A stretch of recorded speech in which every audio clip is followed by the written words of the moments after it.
Hola a todas las personas que estén viendo este video, por acá les habla Juli de nuevo y hoy en este video vamos a realizar el punto 2 de uno de los primeros parciales de la materia Matemática 51 del CBC de UBA que trata sobre hallar los ceros y el conjunto de negatividad de la función de f de x.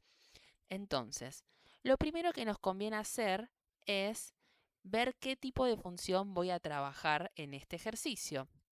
Si presto atención y separo en términos, esta expresión que yo estoy viendo son restas con x y números. Por lo tanto, estoy trabajando con un polinomio. Entonces, los polinomios son curvas que pueden tener varias raíces y cortes con el eje X, que es justamente lo que vamos a hallar en este ejercicio. ¿Por qué? Porque en un principio nos pedía hallar los ceros. Los ceros que son las raíces. Entonces, recuerden siempre que para hallar raíces, la forma que tengo que aplicar es que a la función que tengo, la tengo que igualar a cero. Por esa razón, decir que hallar los ceros es lo mismo que decir hallar las raíces, ¿sí? Bueno, para empezar esa es la clave para arrancar. Ahora bien, los polinomios tienen diferentes grados. ¿Cómo me fijo eso? Miren las x. Las x todas tienen exponente diferente. Recuerden que esta x que no dice nada, hay un 1 escondido. Bien. Siempre me voy a quedar con la x de mayor exponente para indicar el grado.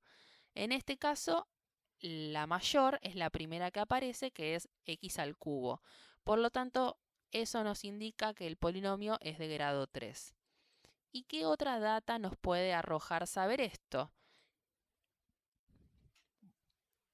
El otro dato importante es que al ser de grado 3, nos está indicando que esta función tiene tres raíces, que las vamos a llamar x1, x2 y x3, que es justamente lo que me pide el ejercicio. Entonces ahora para arrancar voy a volver a escribir mi función x al cubo menos 5x al cuadrado menos 6x y como bien dijimos en esta parte, yo tengo que igualarla a 0 para encontrar justamente estos tres valores que desconozco. ¿Qué pasa? Se forma una ecuación donde se me complica muchísimo despejar x. ¿Por qué? Porque al ser de diferente grado, los tres términos no las puedo restar ni juntar. Yo siempre para sumar y restar x tienen que ser siempre del mismo grado. Entonces, de la forma en la cual está expresado este polinomio, no me permite resolver la ecuación. Entonces tenemos que sacar de la galera y recordar que a los polinomios se los puede factorizar. ¿Y qué significa factorizar? Escribir este polinomio, que son sumas y restas, en una expresión en forma de multiplicación. Entonces, claro, si yo lo llevo y lo escribo de otra forma, en una forma que sería un sinónimo, quizás puedo destrabar el ejercicio. Así que vamos a probar con eso. En primer lugar, y el caso que más utilizamos siempre es el factor común. ¿Qué era factor común? Es encontrar un factor que se repita en todos los términos. Es como que la misma palabra te lo dice, factor común. Es algo en común en todos los términos. Y a simple vista y rápidamente podemos ver que en todos los términos que hay x. Bien, entonces lo que yo voy a sacar siempre de factor común es la x de menor exponente. En este caso es la x que está elevado a ese 1 que no se ve. Bien. Factor común sería generar una multiplicación que cuando yo distribuya la x con lo que tengo adentro del paréntesis que voy a generar, me devuelva de resultado lo de arriba. Entonces es como si fuese el paso contrario a la distributiva. En vez de distribuir, yo voy a generar esa multiplicación. Entonces miren. yo tengo que ver qué le multiplico a x a la 1 para que me arroje como resultado x al cubo. Después tengo que hacer lo mismo para el segundo término y luego lo mismo para el tercer término. Entonces, empecemos a prestar un poquito de atención a las cosas que tenemos. Esto lo estoy estirando un poco porque si no, no me va a entrar. Miren, x a la 1, ¿qué le tengo que multiplicar para que se convierta en x al cubo? Entonces ahí tenemos que recordar las propiedades de potencia. Había una propiedad que si yo multiplicaba dos potencias con misma base, en este caso la x, los exponentes, ¿qué pasaba? Se sumaban. Entonces a mí me conviene adentro del paréntesis escribir un x al cuadrado, porque claro, cuando yo haga x por x al cuadrado, los exponentes se van a sumar, que es 1 más 2, y se va a convertir en este 3 que yo necesito. Ahí logramos resolver el primer término. Bajamos el menos que está acá. Y ahora necesitamos hacer la distributiva para que se convierta en 5x al cuadrado. Bien. Recuerden que cuando x está sola, el número que adelante no aparece es un 1 también. Tengo una x. Entonces, ¿qué le multiplico a 1 para que se convierta en 5? Fácil, 1 por 5. Entonces acá adentro vuelvo a escribir el 5. Y ahora utilizo el mismo método que hice en el término anterior. Yo a x la tengo que multiplicar por otra x para que se convierta en x al cuadrado. En este caso, simplemente con escribir x es suficiente porque yo necesito que se sume 1 más 1 y aparezca este 2. Entonces ahí lo tenemos hecho. Segundo término, adentro. Último término, menos. Y vamos a hacer lo mismo que antes. 1 por cuánto me da 6. 6. Y ahora, ¿qué pasa? No necesito agregar otra x acá adentro porque la x que tengo acá afuera ya está acá. X por 1 me da la misma. Entonces, simplemente con dejar el 6, ya cumplo que cuando haga x por 6 me dé 6x. En el orden contrario, pero acuérdense en que en la multiplicación el orden de los factores no altera al producto. Entonces ahí logramos escribir al polinomio en forma de multiplicación, o sea, con un sinónimo que representa lo mismo. Es fácil también corroborar si esto lo hice bien. Distribuyo la x y me tiene que devolver lo mismo que arriba. Si no me devuelve lo mismo, quiere decir que en algo le pifié y tendríamos que rechequear. Una vez que tenemos esto, vamos a descubrir para qué nos sirve. Voy a borrar estos unos para que se entiendan que nos sirvieron en el proceso. A mí la expresión que llevé factorizando me quedó x por x al cuadrado menos 5x menos 6. Entonces nos quedó una multiplicación que sabemos el resultado final. Esta multiplicación nos da como resultado 0. Entonces, ¿cuándo una multiplicación nos da 0? Cuando los factores que estoy multiplicando justamente son ceros. Por eso a mí me convenía pasarlo a una multiplicación, porque esto me permite poder decir que o el factor x es igual a 0, o el factor del paréntesis, que es x al cuadrado menos 5x menos 6, también es 0. Entonces, lo que al principio se me trababa, pude despejarlo en dos ecuaciones más simples. En este camino que tengo del lado izquierdo ya me quedó despejada la x. X es igual a 0, o sea que lo que acabo de encontrar es mi primera raíz de las tres. Yo acá estaba buscando tres raíces. Bueno, lo que acabo de encontrar es la primera raíz. X1 es igual a 0. ¿Cuántas nos faltan? 2. Esas dos que nos faltan van a salir de este camino que tengo acá. Si prestamos atención a esta forma que ya a esta altura de la cursada, tenemos que empezar a afilar la vista de que estamos trabajando con una cuadrática. Tengo x al cuadrado, x a la 1, y el término independiente igualado a 0. Acá tampoco podemos despejar x porque tengo x de diferentes grados. Entonces, ¿qué utilizaba para poder resolver ecuaciones cuadráticas? La famosa fórmula resolvente. Lo primero que tenemos que hacer es identificar quién es a, que es el coeficiente principal que acompaña el x al cuadrado, quién es b, que es el coeficiente que acompaña a la x de un grado, el término lineal, y quién es c, que siempre termina siendo el término independiente que no tiene x, por eso lo llamamos de esa forma. ¿Por qué voy a identificar a mi ABC? Porque la fórmula resolvente nos permitía hallar los dos valores que son las raíces, ¿no? Y la fórmula era menos b más menos la raíz cuadrada de b al cuadrado menos 4 por a por c, todo sobre 2 por a. Recuerden siempre que mi ABC son números, son valores reales.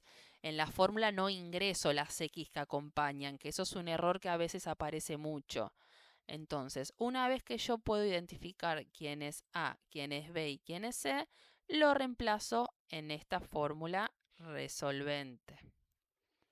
Si prestamos atención, adelante del x al cuadrado hay un 1, por lo tanto mi A sería 1.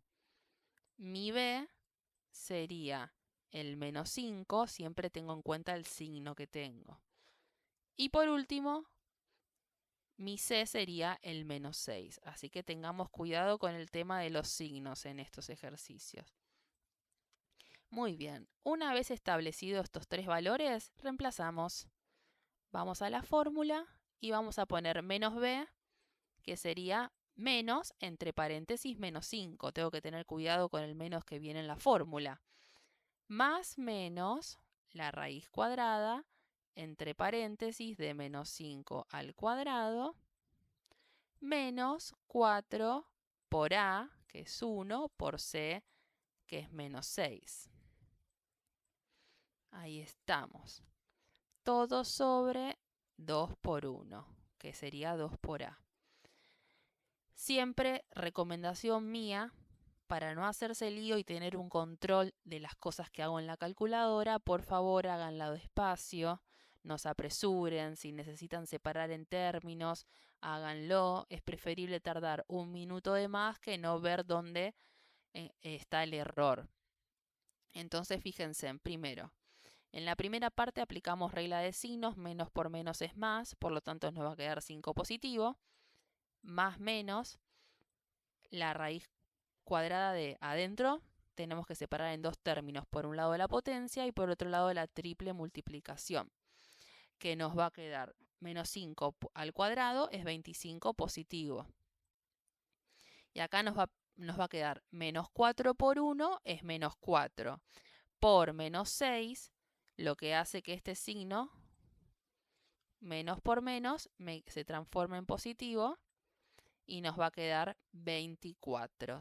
4 por 6, 24. Y abajo, 2 por 1, 2.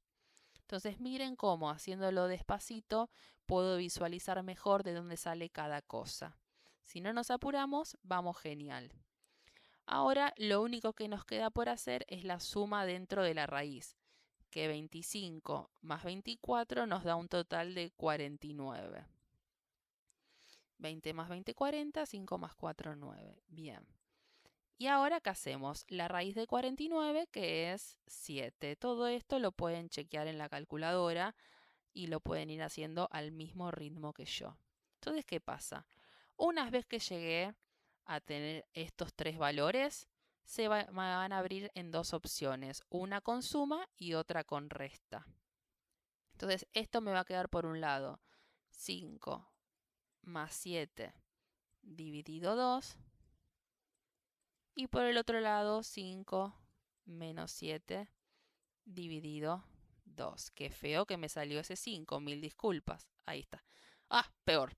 Bueno, vamos por el primer camino. 5 más 7 nos queda 12. 12 dividido 2 nos da 6. Encontramos nuestra segunda raíz. Recuerden que la primera había sido 0.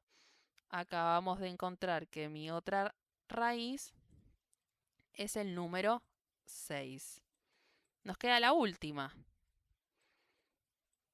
que es la que sale del otro camino. 5 menos 7 es menos 2. Menos 2 entre 2 es menos 1. ¿Vieron que yo hago todo mentalmente y pasito por pasito? Porque un error que yo noto mucho en mis alumnos es que meten todo junto en la calculadora y se confunden en este paso crucial. Siempre hagan las sumas y restas por un lado y finalmente dividan, ¿sí? No se apuren, ¿sí? Que no los corra el reloj, vayan tranquilos. Entonces, con esto acabamos de culminar con la primera parte. Los ceros, que se llama conjunto de ceros y se escribe de esta forma, serían estos tres valores que encontramos y siempre se ubican de menor a mayor. El más pequeño es el número negativo. Pongo el menos 1, después va a seguir el 0 y por último viene el 6. Y ahí dimos con la primera respuesta al problema que tenemos enfrente. Pero esto no es todo. Te pide que hallemos el conjunto de negatividad de la función polinómica. Entonces, ¿qué es el conjunto de negatividad? En estos casos tenemos dos probabilidades que nos pregunte conjunto de positividad o conjunto de negatividad. Bueno, esto lo tenemos que analizar sabiendo qué sucede en la gráfica. Nosotros lo que acabamos de hallar es que mi función polinómica tiene tres cortes con el eje X. Uno sucede en el menos 1. Lo voy a hacer a ojo, por favor.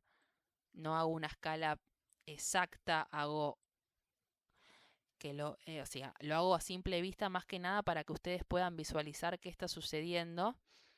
Como no pide gráfica, es un aproximado esto, ¿no es cierto? Yo lo que hice hasta recién es encontrar que mi función pasa por menos 1, 0 y 6. Yo no sé si hace esto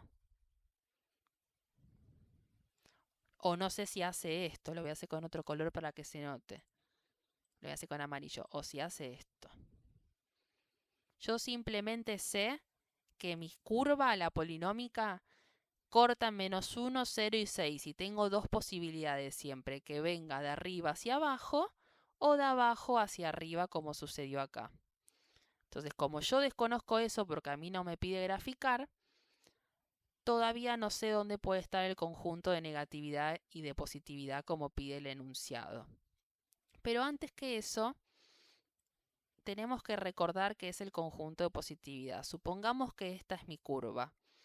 Mi conjunto de negatividad son las porciones que me quedan por debajo del eje X. Todo lo que veo por debajo del eje X lo vamos a llamar C a la menos, que es el conjunto de negatividad. Y toda la curva que yo encuentre por arriba del eje X va a ser mi conjunto de positividad. Entonces, si prestamos atención y miramos el gráfico, mi conjunto de positividad sería, digamos, esta curva que tengo por acá arriba y esta porción que tengo acá. Y mi conjunto de negatividad serían las porciones de gráfica que me quedaron por debajo. ¿Sí?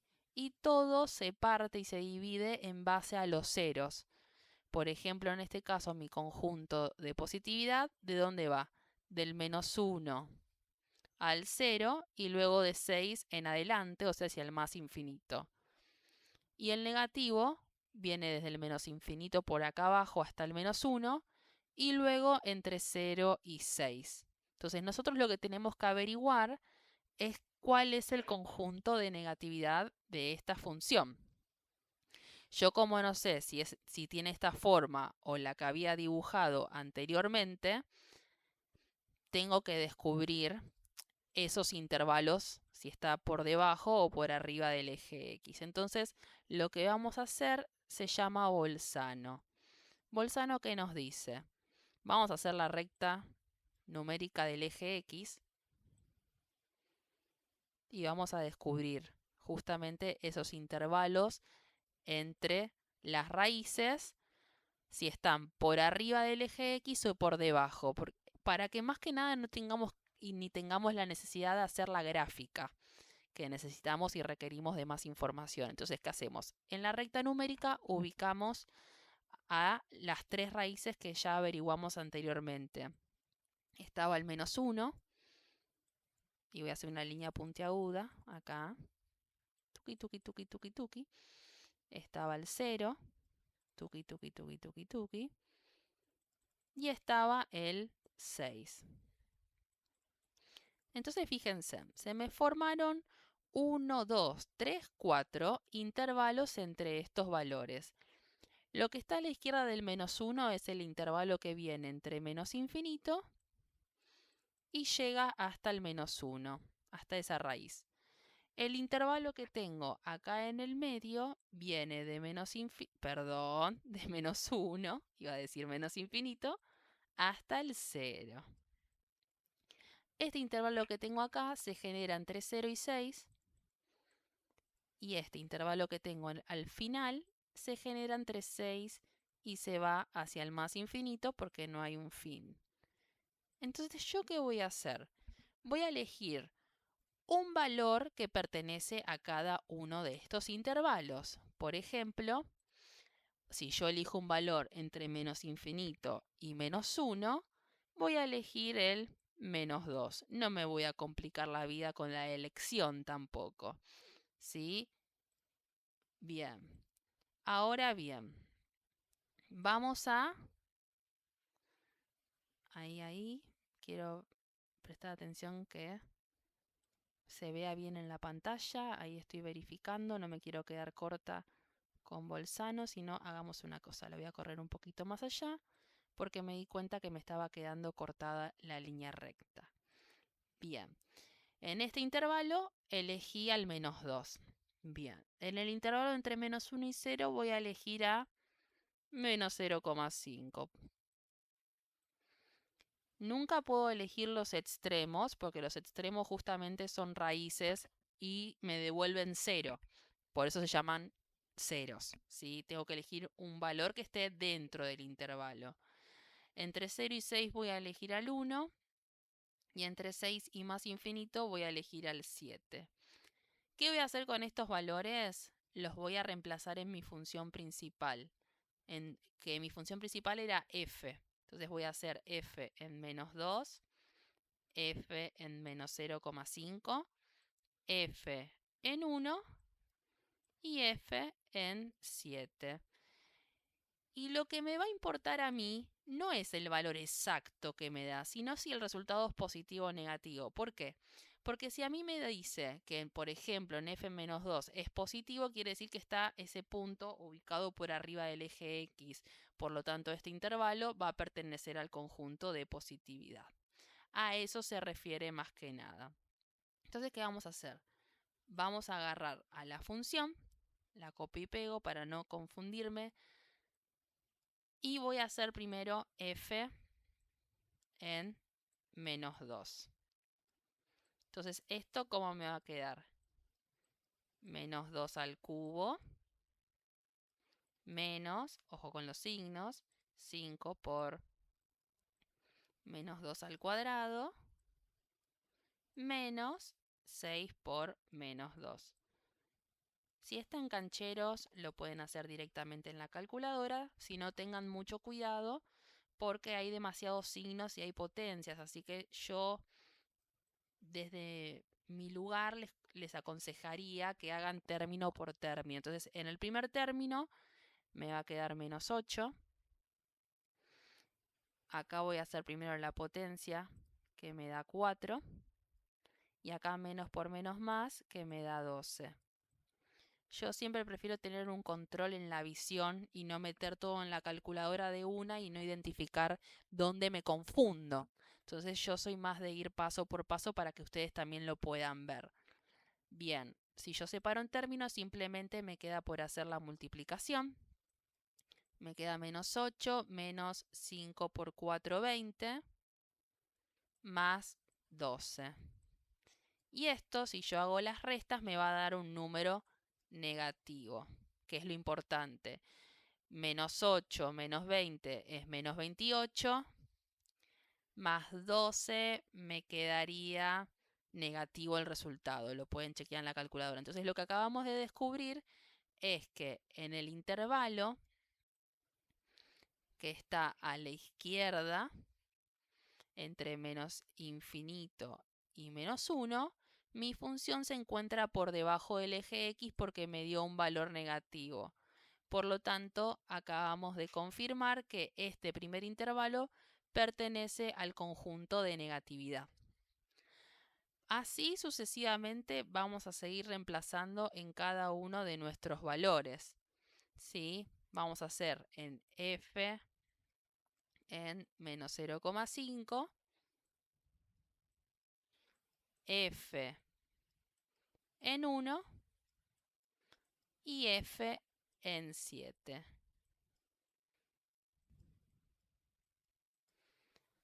Yo los resultados los tengo. Ustedes pueden en este momento hacer pausa e intentar hacerlo solitos para ver si llegan a lo mismo que yo, pero yo ya les voy spoileando de que el resultado al reemplazar por menos 0,5 es positivo, en 1 es negativo y en 7 es positivo. Por lo tanto me va a quedar un zigzag.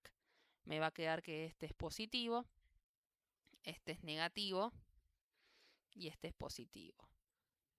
Y también tiene sentido porque estas raíces que yo obtuve son raíces simples, que se repiten una sola vez. Y cuando se repiten una sola vez quiere decir que van a cortar al eje X y no rebota. Entonces tiene sentido que mi curva lo que va a hacer es lo siguiente. Voy a hacer como el dibujo por arriba de Bolzano. Viene por los negativos, cruza el eje X en menos 1, sube, sube, sube, baja y vuelve a subir. Por lo tanto tiene sentido que el conjunto de negatividad son las dos porciones que me quedaron por debajo del eje X, que son de menos infinito a menos 1 y luego entre 0 y 6. Por lo tanto, mi conjunto de negatividad podemos concluir que son los dos intervalos que están marcados ahí, que son de menos infinito a menos 1, unión de 0 a 6, y si nos hubiesen preguntado el conjunto de positividad, que esa es otra opción que puede suceder en el parcial, elijo los resultados que me dieron positivo. Menos 1 a 0, unión de 6 a más infinito. Y con esto pudimos analizar todo lo que es conjunto de ceros, positividad y negatividad, partiendo de una función polinómica. Espero que les haya servido y cualquier cosa, si tienen alguna duda, me pueden dejar un comentario en el video. Gracias.